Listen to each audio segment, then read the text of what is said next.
Boa noite, meus irmãos. Boa noite. Sejamos todos bem-vindos à casa de Jesus. Que nós possamos absorver orientações, ensinamentos e que possamos ser bem assessorados para que a nossa palavra reflita algum pensamento superior no lado espiritual. Nós viemos pela 14ª URI hoje. Nós representamos a nossa Casa Espírita Humildade e Fé, que fica ali na Ponte do Imaruim, Palhoça, né? E cabe a nós falarmos um pouquinho sobre um tema que é desenvolvido, que é aplicado, eu diria até com uma certa timidez, pelo próprio movimento espírita. Justamente pela falta de leitura e conhecimento dessa obra, O Céu e o Inferno. E como nós estamos até meia-noite, nós vamos desenvolver um tema para estudar o livro, já que o tema é o Céu e o Inferno. Então, o nosso amigo Carlos Dávila disse que nós poderemos seguir esse tempo, então nós vamos, né, Matiolo, desenvolver alguma coisa nesse sentido. Brincadeiras à parte, meus irmãos, é importante a gente compreender primeiro do que estamos falando, certo? E a doutrina espírita vem numa estrutura moral que algumas pessoas dizem assim, eu não vou lá porque é a casa do demônio, porque não sei o quê, porque, Kardec isso, Kardec aquilo. O Kardec, ele foi um missionário que veio para compilar, montar, estruturar a doutrina espírita. Ela não é dele. A doutrina espírita é dos espíritos. Tal qual narrado em João, no seu capítulo 14, versículos de 15 a 17 e 26, o Cristo diz o seguinte: se me amais, guardai os meus mandamentos. E eu rogarei ao Pai, e Ele enviará outro Consolador, para que fique eternamente convosco. Eternamente convosco. Ele vos ensinará, cortei alguns pedaços, vos ensinará todas as coisas, e vos fará lembrar tudo o que vos tenho dito. Vejamos bem, nós estamos aqui falando de palavras do Cristo, colocadas em São João. Isso nos traz a certeza de uma base concreta que nos traz a orientação. Uma vez que, se aqui fala que esse Consolador prometido ficará eternamente conosco, ele não pode ser uma pessoa. Nem o próprio Cristo ficou tanto tempo conosco encarnado. Foram 33 anos de orientação. 33 anos, sim, 33 anos de orientação. O dia que ele entrou no corpo físico, ele já nos ensinou numa manjedoura, mostrando que não é a pompa, não é o estado onde a pessoa vive, é o estado que ela possui. Então, desde o dia em que ele acordou no plano físico até o dia em que fechou os olhos, foram ensinamentos constantes. É interessante que, para balizarmos um pouquinho mais a nossa reflexão, nós vamos pegar o que o Kardec comenta no seu capítulo 1 do livro, o livro dos médiuns. Ele investiga o seguinte, a pergunta dele é: há espíritos? E aí eles nos dizem o seguinte, as inteligências do plano maior. Seja qual for a ideia que dos espíritos se faça, A crença neles necessariamente se funda na existência de um princípio inteligente fora da matéria. Quem concorda com o que eu li, levante a mão, por favor. Quem discorda? Quem não quer brincar? Vamos por aí. Tem que haver alguma coisa, porque você sabe que aquele seu irmão, aquela sua mãe, aquele seu marido, amigo, ou seja lá quem for, que você sonhou outra noite atrás, ele já deixou os seus despojos lá no... Aliás, em alguns casos ele foi cremado, como hoje é costume. Mas o que está ali? Você olha, você fala, você não sente diferença. Porque a doutrina espírita vem nos esclarecer que nós não somos a matéria. A matéria é como isso aqui ou qualquer outra coisa. Ela é um movimento que nós, a parte inteligente, faz. Não tem o hardware do computador, que é aquela estrutura do computador. Aqui, com licença, nós temos aqui o celular. Ó. Se ele não tiver um sistema interno que faça com que ele movimente, é bonito, mas serve só para jogar na parede, para sei lá para quê. Porque não tem a inteligência dele. A inteligência é o sistema. Nós temos alguma coisa que escapa dos sentidos da ciência e por isso que às vezes a ciência diz, não, mas não existe nada. Existe sim, porque a grande maioria de nós ou sonha, ou tem pressentimento, ou sei lá o que, desde todas as épocas, de que há alguma coisa a mais do que simplesmente o corpo. Há alguma coisa que sobrevive, há alguma coisa que se mantém. E é isso que o Kardec veio trabalhar nessa obra. Ele veio desmistificar o que se colocava como um céu, aquele céu que em algum tempo atrás foi passado até uma novela, que um amigo meu que não tinha muito entendimento ou não aceitava muito essas coisas, ele até está no plano espiritual, ele dizia, então vocês acreditam que quando morrer vão lá para o campo de golfe, vão ficar lá numa boa, com aquela roupa esvoaçante para lá e para cá. Ou seja, tediosa. Em alguns casos, sinceramente, se o céu fosse daquela forma, eu preferia ir para o inferno. Porque lá pelo menos se faz alguma coisa, mesmo que seja se defender. E o inferno, meus irmãos, não é aquele lugar onde tem um fogo que fica lá queimando. Não sei que material é, porque para se manter com a chama acesa, ele deve ter um material muito bom para ficar queimando. Só que ele queima, mas não queima muito, porque a gente não vê o espírito que fica lá, que vai perder um pedaço porque queimou. Se eu botar a mão numa vela ali, vai queimar, vai doer. Mas é uma simbologia, é alguma coisa.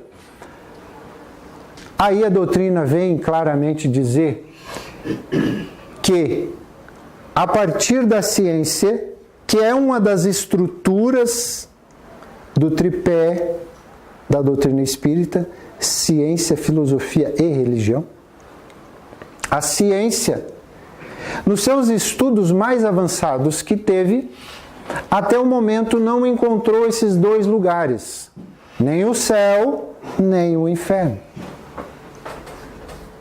Não há um espaço físico hoje no universo que contemple essas áreas. Se você hoje chegar em casa e perguntar para o seu filho, sua filha ou seu neto de 5, 7 anos, o que tem lá embaixo, se o inferno está lá embaixo, ele vai dizer, não pai, lá embaixo tem o Japão. Porque a tecnologia dele já é outra. É uma tecnologia de GPS. Ele já vem com outra informação. E muitos de nós ainda acreditam que há um lugar físico onde você vai ficar lá. Outra coisa interessante, a doutrina espírita, no seu bojo, na sua estrutura, vem trazer outra coisa. Vem trazer um Deus Um Deus único, bom, onipotente, soberanamente justo e bom, e com todos os qualificativos. Não um Deus cioso, não um Deus ciumento, não um Deus vingativo. Esse Deus assusta qualquer um, ele tem mais defeitos que muitos de nós. O Deus que a doutrina espírita veio trazer é um Deus que sabe tudo, que conhece tudo e que nos ama.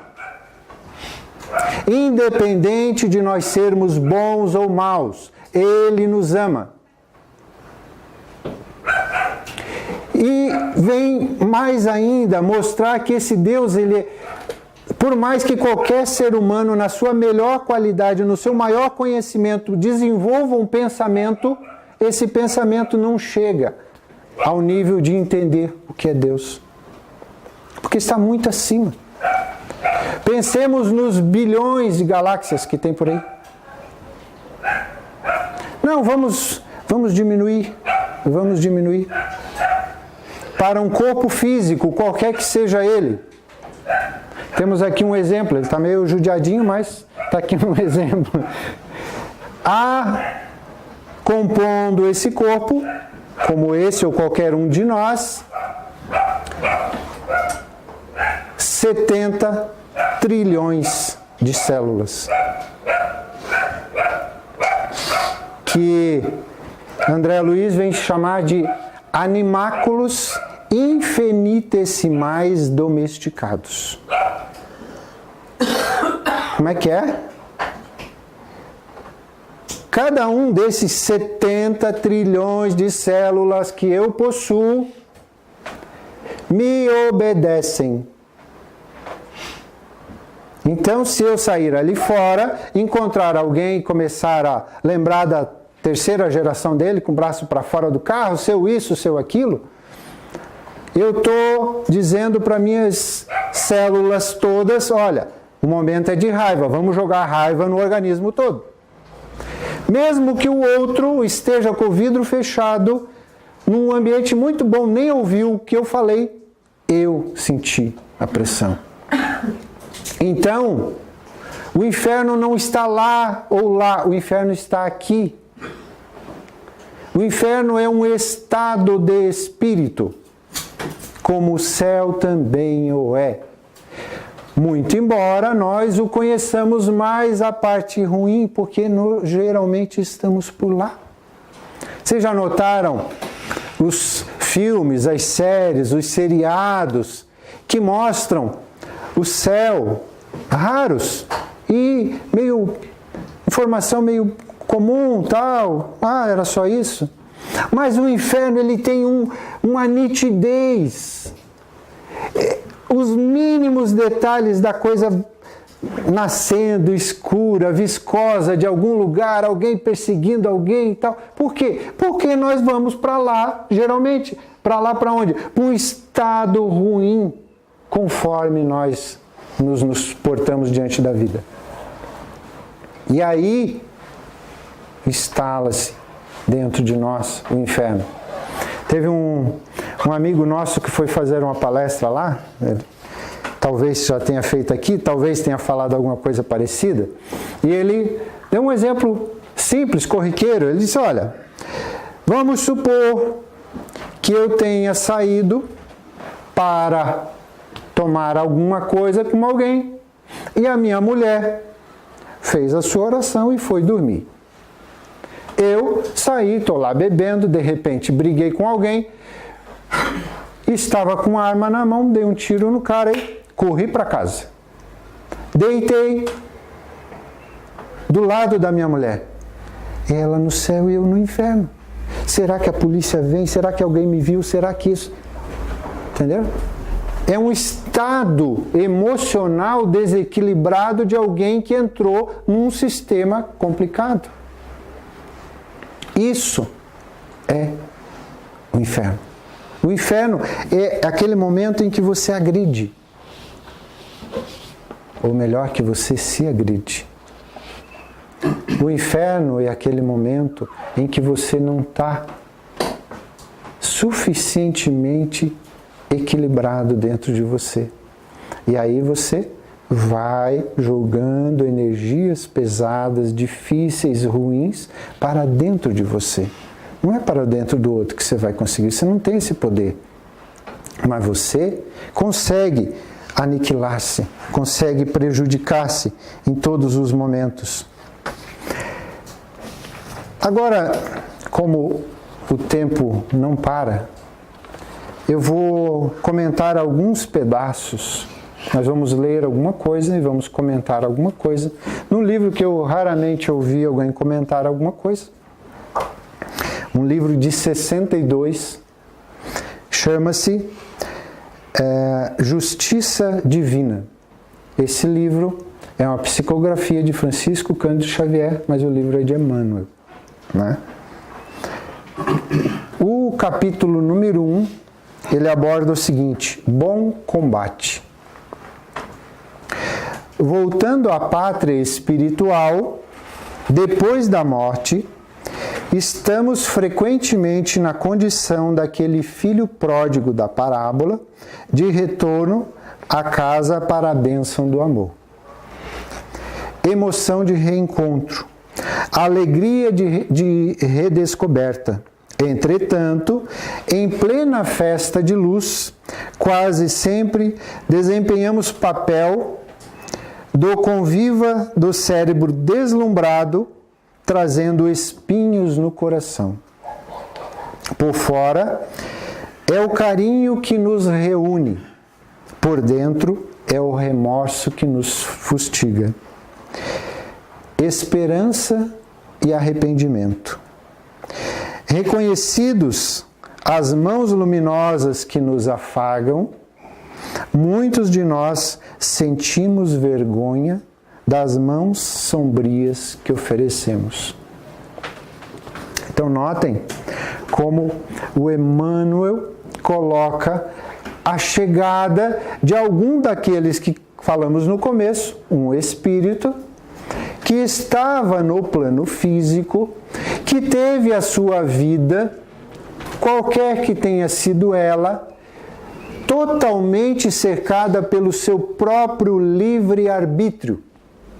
O que é o livre-arbítrio? É aquela vontade que você tem, ou aquela condição que você tem de obrar no sentido que quiser. Você pode fazer o que quiser, onde quiser, como quiser e com quem quiser. Só que o mecanismo divino é tão saudável que ele nos diz o seguinte: você planta, as sementes estão contigo. Pode plantar à vontade, só que só tem uma regra: colheita coercitiva. Ou seja, planta o que quiseres, mas irás colher o que plantares. Aí começa a tolher um pouco da nossa liberdade de fazer o que quiser, a hora que quiser, em detrimento da felicidade, da dor alheia. É alguma coisa que nós devemos entender, que entre o que eu quero há o outro, e eu tenho que ter respeito pelo outro. Respeito. A minha liberdade vai até onde começa a do outro. Se eu não souber isso, e se eu tentar burlar o sistema, a lei, aqui na Terra ela funciona, lá. A lei que está escrita na minha consciência ou na tua consciência, ela não pode ser burlada. E quando você chega no plano espiritual, como o Emmanuel coloca aqui, muito embora haja alguém a acariciar os seus cabelos, a fazer-lhe um carinho que você gostava, que você gosta, que te faz bem, lá no fundo você diz: poxa, por que eu não aproveitei melhor o meu processo reencarnatório? Muitos de nós chegamos ao plano espiritual como falidos. Falidos na relação com a minha família, falidos na relação com as pessoas que eu convivo, falido até com o lado espiritual. Porque muitas vezes a gente coloca e acabou se mudando alguns dentro da doutrina que trouxeram a informação de outro credo ou de outras vivências, trazendo um paralelo onde o demônio aqui dentro, ele é o obsessor. Só mudou o nome. Mas há alguém, mas eu quero fazer, mas o obsessor não deixa. Não. O demônio, o diabo, ou sei lá o que se chame essa palavra, se você for buscar no sentido etimológico, lá no fundo, a raiz quer dizer o adversário. Adversário. Não quer dizer nada mirabolante. Não tem aquele cara com o chifrezinho, sei lá o que vai te espetar em algum momento. Não é isso. O maior juiz, aquele que mais vai pegar no seu pé é você mesmo. Porque quando você chega do lado de lá e quando vem alguém com as mãos limpas, te abraçar com luzes saindo e você vê que as tuas mãos estão cheias de sujeira, de sangue e de tantas obras não feitas, você sofre, tem vergonha. Poxa, podia ter feito e não fiz. Mas notem, nós temos a liberdade. E há aqui nessa casa, como há em muitas casas, muitos espíritos concordando com isso. Realmente, eu poderia ter aproveitado mais. E eles chegam para nós dizendo, meu irmão, vai lá e faz. Aí você diz, não, mas hoje está chovendo, gente. Eu vou ajudar alguém. Ah, aquelas pessoas que às vezes vão lá na casa espírita de novo e não se melhoram. Tá, mas e você mudou alguma coisa? Então é algo que você tem que pensar aqui dentro de você. É um estudo interno, onde você tem que pesar as consequências de cada pensamento. Eu não digo nem o ato. Muitos têm vontade de fazer alguma coisa, jogar, fazer bagunça, xingar, e não fazem por causa do verniz social. Mas quando estão sozinhos, quer ver? Até ouvi o Divaldo comentar em uma das suas palestras que pessoas educadas são aqueles turistas num lugar estranho. Vão lá no banheiro com todo cuidado, tal, utilizam o papel na sua quantidade certa, não jogam nada pelo chão, não xingam ninguém, não, eles são, sabe? É lá onde você está a sós, onde ninguém te conhece, que é o lugar que você tem que prestar atenção, porque é lá que você mostra quem você é. É lá que você tem que ter o cuidado. Item 30, diante da lei, desse mesmo livro. O livre-arbítrio estabelece determinada posição para cada alma, porquanto cada pessoa deve a si mesma a situação que se coloca. Notem como o Emmanuel ele vai a fundo. Ele traz orientação segura. Porque não adianta você chegar aqui e pensar que um passe vai resolver os teus problemas. O passe vai te energizar, te equilibrar, mas você precisa começar a desenvolver atitudes internas para resolver os teus problemas. Há muitos barulhos por aí, muitas promessas de que vão tirar os problemas assim ou assado. Desconfiem. Essas coisas, elas têm uma tranca onde só você tem acesso. Olha o que ele diz aqui, ó. Possuís o que deste, granjearás o que vens dando, conheces o que aprendeste, saberás o que estudaste, encontraste o que buscas, acharás o que procura, obtiveste o que pediste, alcançarás o que almeja, és hoje o que fizeste contigo mesmo. serás amanhã o que fizeres contigo hoje.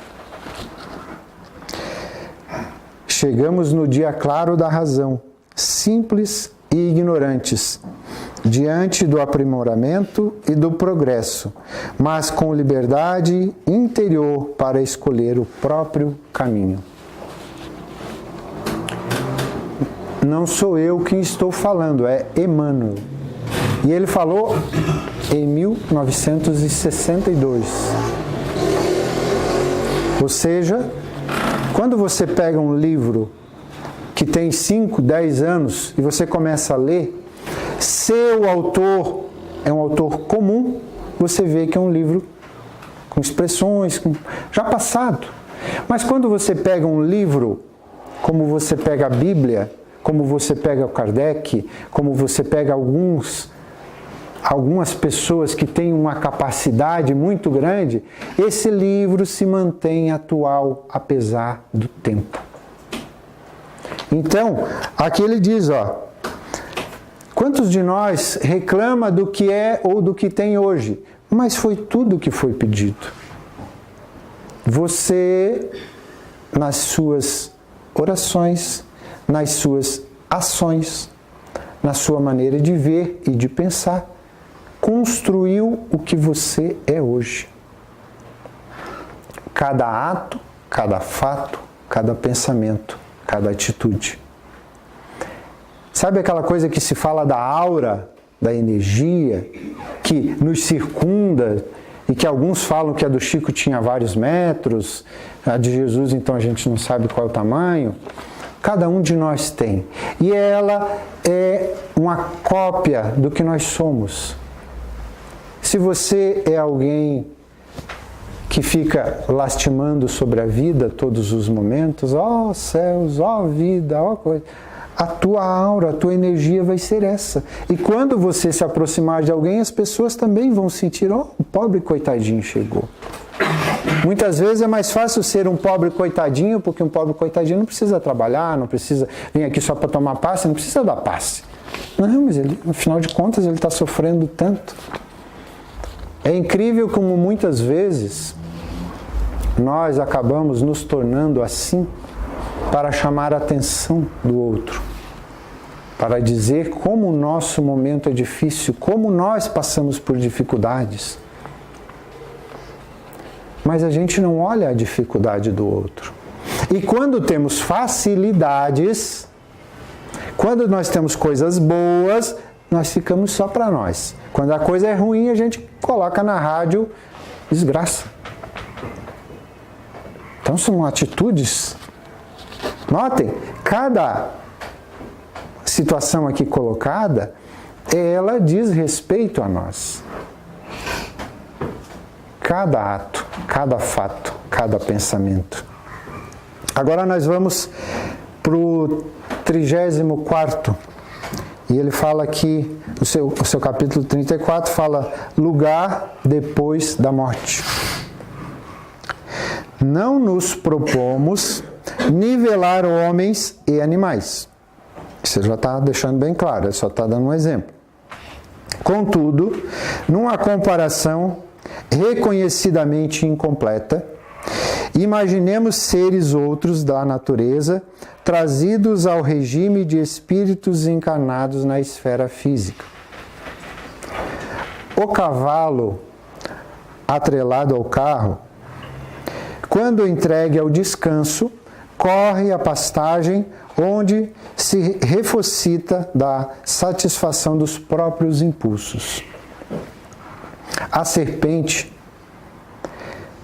presa para cooperar na fabricação do soro antiofídio, se libertada, desliza para a toca, onde reconstituirá o próprio veneno. O corvo, detido para observações, quando solto, volta para a imundície. A abelha retida para observação de apicultura, ao desembaraçar-se, torna inconteste a colmeia de trabalho. A andorinha, engaiolada para estudo, tão logo se veja fora da grade, voa rumo à primavera. E agora, só para prestarmos atenção no que ele fala como último pedaço.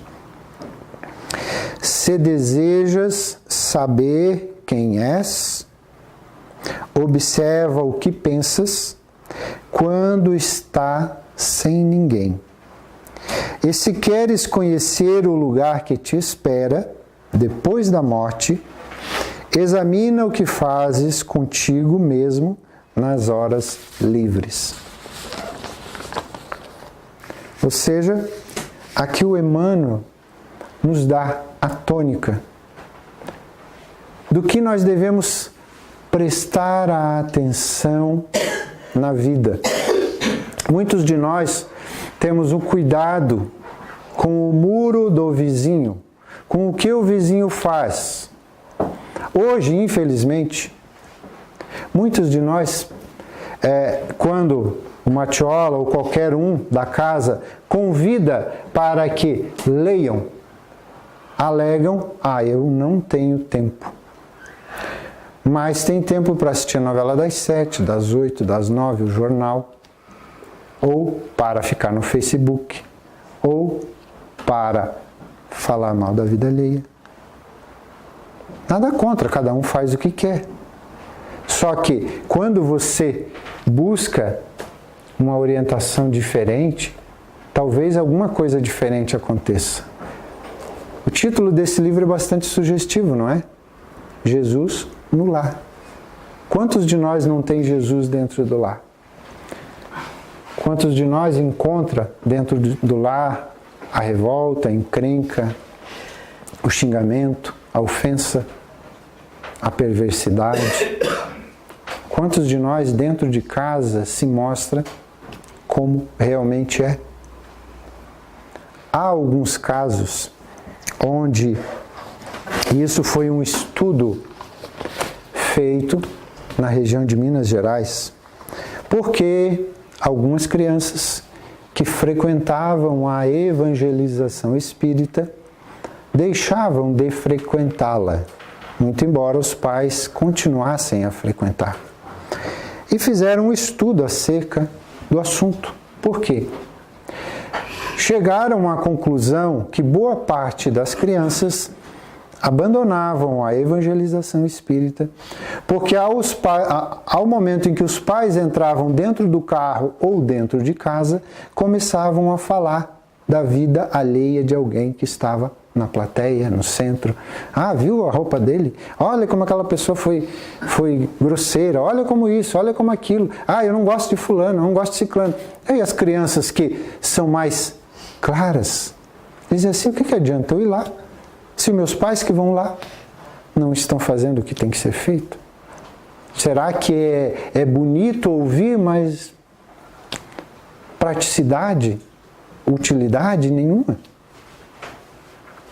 Então, talvez seja interessante a gente pensar que o processo da vida e da evolução de nós mesmos consiste tão somente na mudança em que nós temos que ter todo dia na nossa vida. Aprendendo a respeitar os pensamentos alheios. Porque nós também temos dificuldades, muito embora às vezes pareça para você que aquele é o melhor caminho, respeite o caminho que o outro está pretendendo trilhar. É o momento dele, cada um de nós tem a nossa liberdade. E Deus assim concedeu para cada um a liberdade de obrar em todos os momentos. Então, que esse Deus de amor, de bondade, possa nos fortalecer, possa nos harmonizar, possa nos equilibrar, para que nós tenhamos discernimento sobre as nossas atitudes e sobre os nossos pensamentos todos os dias. Muito obrigado a todos e que Jesus nos fortaleça.